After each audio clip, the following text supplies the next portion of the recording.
Hey, what's going on, guys? This is Miasin. Welcome to my review TCG metagame breakdown, I guess you can call it, on, was it like a 48-man local, something like that, remote duel, hosted, of course, by my sponsors, Cardbrawlers, so definitely check them out if you can. And yeah, before we start, friendly reminder to like and subscribe because it motivates me a lot to keep making videos like these. Yeah, let's jump right into it. So the first thing that you notice is that the most represented deck is actually Drytron. Now, we're actually going to see if Drytron was actually the winning strategy, like the best move to play for that event, so yeah, we never know. And then Eldlich is following it up at, I think, 3 representation, or 4 if we count like an invoked Eldlich. And then there's also like 3 to 4, I think, Shadal's variants. There was a bunch of everything. And then Adamancipator, Infernoble, Dinosaur, Lyrilusk, Tri-Brigade. I forgot if this was actually a 2 or 3 of, and then others. So yeah, again, others is a tier 0 deck, man. Honestly, we're just gonna play like question dot deck. Anyways, so here I actually try to make like an actual array, just so it would, like, the representation would be a bit more obvious. Otherwise, you know, it would be a bit harder if we actually had to like deduct it with actual like maths and stuff. So I actually did it beforehand just to make our job a bit simpler. But as you can see, there was a lot of other decks that didn't do really well. So Nearmount Shudraco, Mystic Mine, they just didn't make it. And then Dragonmaid was the super shocking thing. So one person played Dragonmaid, and he actually made it to top 8, which is pretty nice. And then Paleozoic, Prank Kids, Infinite Track, Plunder Patrol, ABC, they didn't have a really good shot at this.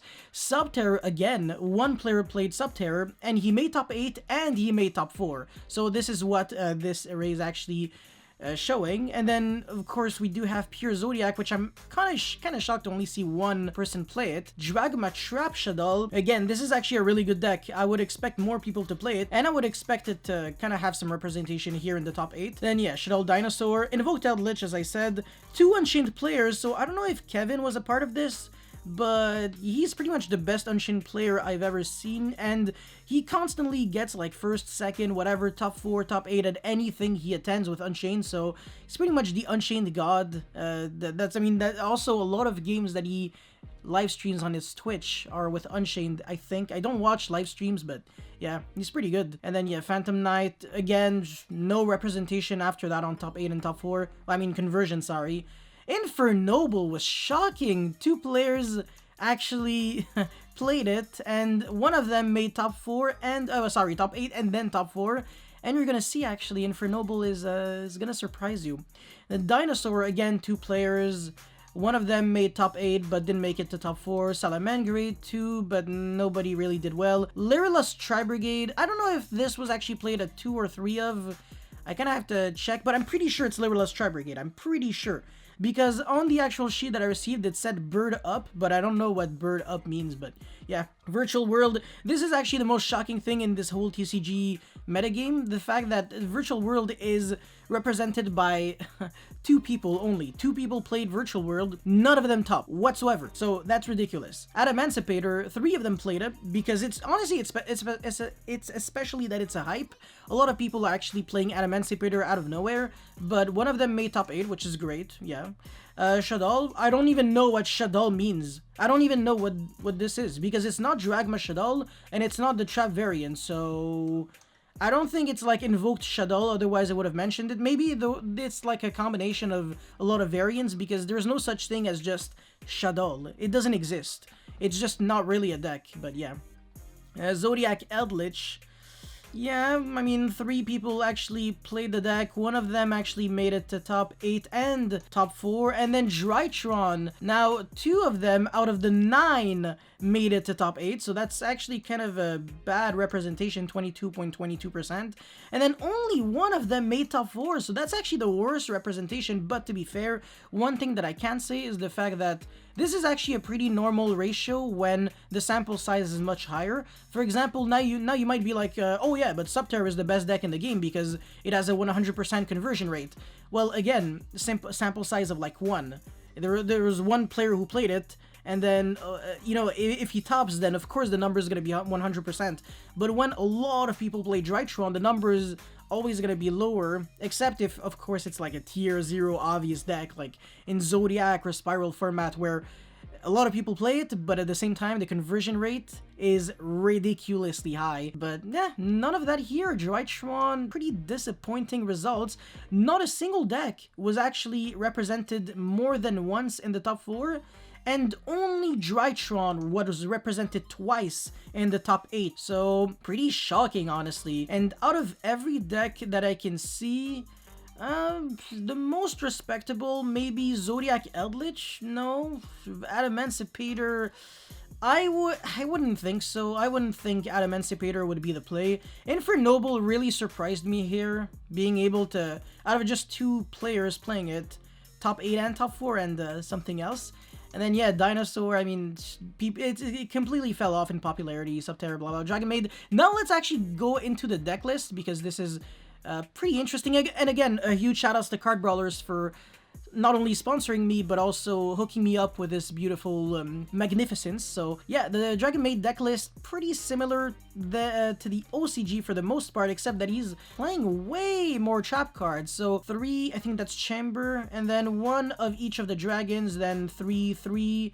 I don't think he's playing the Nurse, the Monster Reborn, just playing the starters, which makes sense. And then for the hand trap, let's just actually count. So 3, 5, 8, 10. Okay, 10 hand traps and 10 traps. That makes a lot of sense. Okay. And of course, even for the spells, the ratios are pretty much kind of identical. And the thing with Dragonmaid is that there is no creativity or originality. Every deck list is always the exact same, except for like some kind of flexible hand trap spots, or like, I mean, utility, you know? You could technically choose to not play Dino-Miscus and Torrential and then play more hand traps, but it would be dumb because the hand traps, they'll recover so much ground here, you know? Ash against pretty much everyone, Duel against Drytron especially, which is probably the reason why Drytron's really not that good. Ghost Bell is really good against Ice Dragon's Prison, DD Crow is good against, I mean, it's average against pretty much everyone, but it's really good against certain decks. Against Eldlich is just a very fair 1-for-1, except if you can actually trap them on the Eldlich, the Golden Lord, and the Grave, so they also don't have that Conquistador pop. And also, interesting thing, unlike in the OCG, the guy actually wanted to go with 3 Extravagance and 2 Disparity, so that's neat. And yeah, I mean, nothing else to say, pretty standard for the most part. Dinosaur now, 2 Archosaur, 3 Ash, blah blah, pretty, I mean, nothing interesting, but I'm shocked to see that they actually don't play Extravagance anymore and actually play Disparity. So, I don't know, man, do you think Disparity replaced Extravagance? Because this guy, Conron? What? No, Conan? Oh my, I can't read because the text is purple on a dark background, but I mean, not even dark, yeah. But yeah, no, he actually went for triple Extravagance and 2 Disparities, so he actually still likes Extravagance more, whereas this Dinosaur player doesn't really need that digging. I mean, he doesn't really need that draw for 2 cards, he just really needs a specific good card. And when you think about it, in Dinosaurs, you're always like 1 card away from the OTK. Sometimes you can have 5 cards in the hand and still not be able to do anything. And if you have that 1 card, all of a sudden, all of your cards are broken. Like the Babies can be bricks, Conductor can be a brick, but then as soon as you have that Misc or Overraptor, it's game over. Or that Fossil Dig. So yeah. Anyways, 6th place, Nicholas Messinen, Adamancipator, so that's actually also an interesting deck list. Wow, okay, yeah, and he's also playing a ridiculous amount of hand traps. That's 9 hand traps in what we used to consider a control deck. So this deck could actually barely play a lot of hand traps, and now it's actually going really all in.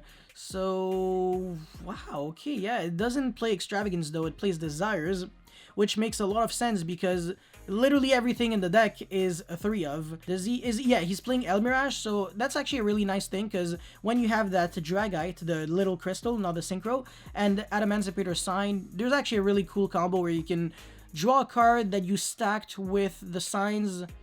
Yes, and then the Dragite draws it, and then you know for a fact that it's what you actually stacked, and you revive back your Adamancipator Rock, so whether it's Seeker or Researcher, then you can actually just start playing from there. You have an easy Raptite, and yeah, it's pretty nice. And he's also playing the Quakimerus, of course. Red Resonator, interesting, and Doki Doki. Yeah, no, that's definitely a really cool main deck. Okay, nice. And then 4th place, there was actually a 5th place that played Drytron, but we just didn't see him. So yeah, 5th place is also Drytron. Now, 4th place, Rafi Quinto. 1 Lancia, okay, yeah, because you can search it. Double Ash, okay, he really doesn't want to draw like duplicates. Also double Nibiru and triple Herald and double Droll. I don't dislike this at all. 1 Cyber Petite Angel, I dislike this. I think there's zero logic behind playing Cyber Petite Angel. A lot of players completely agree with me. The logic behind playing it just doesn't make enough sense. And if you're playing this version of Drytron, I feel like there's always a better deck to play. It's just not optimal. But yeah, 1 Dawn Knight, double blah blah, triple, yeah, okay, everything here on the monsters makes sense. 1 Manju, double Nibiru, Vanity's Ruler also. Yeah, triple Benton, Natasha, Herald, Call by the Grave, triple Emergency, double Fafnir, and triple Nova, 1 Meteonis, the ritual spell, and then 2 Prep. Yeah, no, I'm not the biggest fan, honestly. I wouldn't build it like that, and I also just, again, at this point, if you're committing to so many cards that I don't like in Drytron, I feel like you're better off playing another deck, and this is why Drytron just didn't make it that far despite all the representation. Anyways, Zoodiac Eldlich, Demir Subasic, 3rd place, triple Ash, triple again, a lot of hand traps. Triple Ash, triple DD Crow, triple Droll, triple Ghost Bell. How many players main deck Droll? This is ridiculous. What? This is maybe the trend that allows you to win in the current format on a game 1. So 1, this Dinosaur could have played Droll but didn't.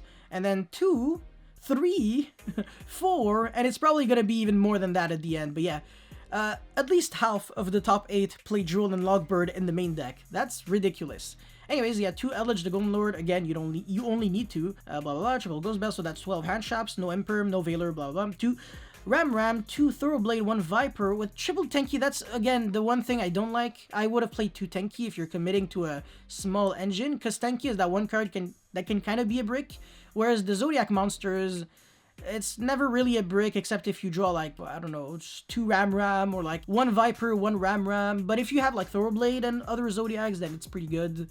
And then Call by the Grave, ooh, that's not even used as like an anti-hand trap card, I feel like. It's just used as a tech to beat people. Oh my god, again, Call by the Grave, really, really good. Oh wow, at least 3 decks out of the top 8. Oh, 4 decks. Oh, interesting. Okay. And then Triple Strike. I love Strike, man. And also 3 Haquero, sorry. And there's something else. Omega. Is he playing Dragma Punishment? No, he's not. So how do you make Omega? Oh yeah, of course, I'm dumb, man. Normal summon Ash or Ghost Bell, and then sync with Aquero or Conquistador. You could have also played Chaos Ruler Demonic Dragon, so yeah. An Ally of Justice Cycle Reader, not Ally of Cycle Justice Reader.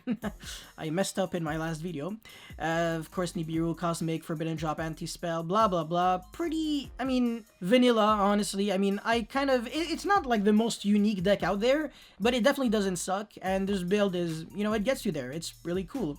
Alright, 2nd place, Subterror. And also by a really good player, by the way, Davis Sinhav Strong. So, well, first of all, he's the guy who knocked me out of top 8 in YCS Niagara, playing Salamangreat. But also, this guy has, I think, 2 Nat stops and 4 YCS stops. I forgot, 4 or 5, something like that, but yeah, pretty insane player. So Subterror, why did he play this deck? And also, why isn't he playing Numeron?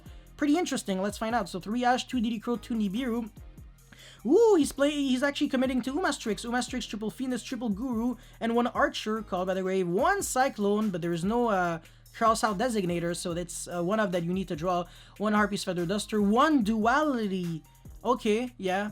Triple Extravagance, 1 Terraforming, triple Hidden City, double Punishment with double Ice Prison, with triple Judgment, triple Strike, double Final Battle, but only 2. There can only be 1?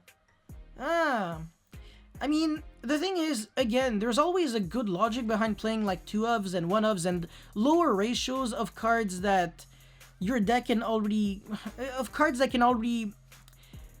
that you don't necessarily need to draw in order to win. Like, for example, it's so obvious that you want to play like triple Hidden City, triple Guru, and triple Fiendus, because they are the best win conditions. Triple Strike because it has a huge impact, triple Judgment because it protects you from blowouts like Lightning Storm, Duster, etc. But there can only be 1. I don't know, even though it does kind of suck if you draw like too many, I would still kind of enjoy playing 3. And even in his side deck, he's still only playing 2 summon limit, not 3, which again makes a lot of sense because if you draw like 2 summon limit, it's not ideal, whereas if you draw like 1 summon limit, 1 there can only be 1, it's pretty insane out of like nowhere. So yeah, cool. Even for the hand shops, double ally, double Lancia, double Lightning Storm, and the second Cyclone. So yeah, he really likes 2 ofs, interesting. And he's playing triple Elder Eldity Entis despite only playing 2 punishment because of extravagance.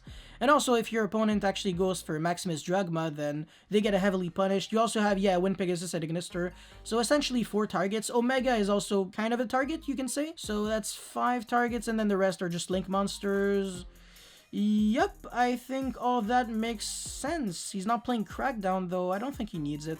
Anyways, the first deck, you guessed it, is Infernoble. So that's really shocking to see that he's playing a 40-card Infernoble deck. Let's count the amount of Garnets. So that's not a Garnet. Hand Traps are just not starters, but they don't really count as Garnets.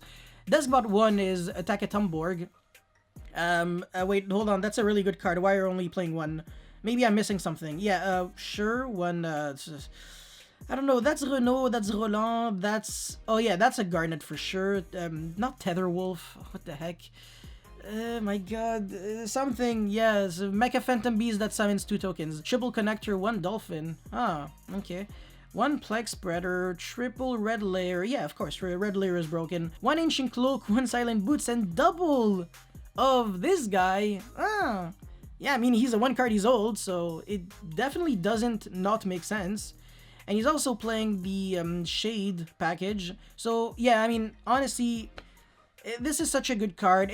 It sends you the Ancient Cloak, which searches you, the Silent Boots, then you summon, make Isolde, and then you even have a Grave Resource, and you have another summon from the graveyard, so that's already 4 summons, which is actually insanity. Yeah, this deck is pretty interesting, honestly. And then, yeah, triple... Durandal Autonomous Action Unit. Okay, yeah, I mean, Casey is, he gets like ashed or something. You can even make Needle Fiber and stuff, Called by the Grave, DDR, blah, blah, blah, blah, blah. Okay, wow, only playing 2 Heritage of the Chalice, if that's the name.